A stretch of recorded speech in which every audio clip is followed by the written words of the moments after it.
The jungle had gone silent. No birds, no wind, just the tight breaths of men who knew death could spring from any shadow. The seals had been marching for hours, their boots sinking into mud that smelled of rotting leaves and gunpowder. Then, it came the sharp crack of rifles. An ambush. Bullets tore through the trees, shredding bark, pinning them down in the open. Their commander's voice was steady, but their faces betrayed the truth. They were trapped.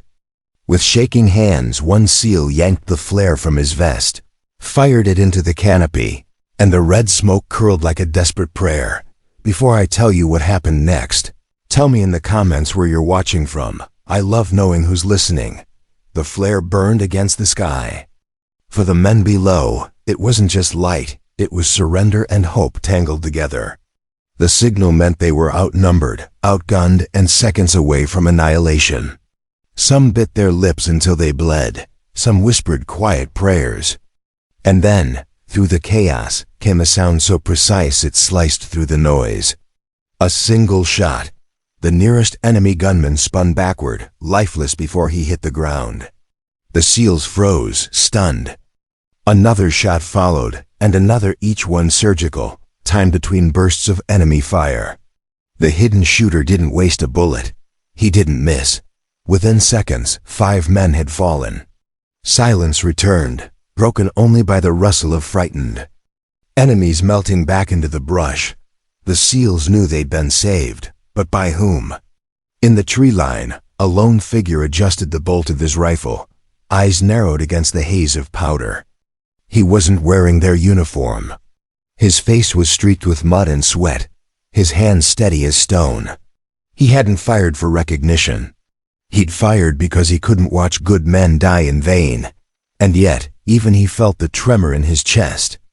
He hadn't wanted to reveal himself. Not yet. For the SEALs, adrenaline mixed with awe. Whispers darted between them. Was he CIA? A mercenary? Or something else altogether? The commander clenched his jaw, torn between chasing the retreating enemy or finding the mysterious sniper. The moral weight pressed on him. To risk more lives pursuing shadows or to honor the silent guardian who had just saved his men. They never got the chance to decide. From the jungle's edge, the sniper emerged, only long enough to raise a single hand. No words. No salute. Just a gesture firm, unshaken. And then, as quickly as he appeared, he vanished into the green veil. The men stared, thunderstruck. Some felt chills, others murmured in disbelief. One SEAL, barely 22, whispered that it was impossible. He swore he recognized the man's face from a memorial wall years ago. The thought lodged in their hearts like a stone. Had a ghost saved them? But ghosts don't fire rifles. That night, as they regrouped and counted their losses, the commander couldn't sleep. The flare's red glow still haunted him. So did those 5 perfect shots. He knew war was built on sacrifice, but he also knew something deeper, that courage wears many faces, some of them destined never to be named. The jungle had swallowed their rescuer, but not his message.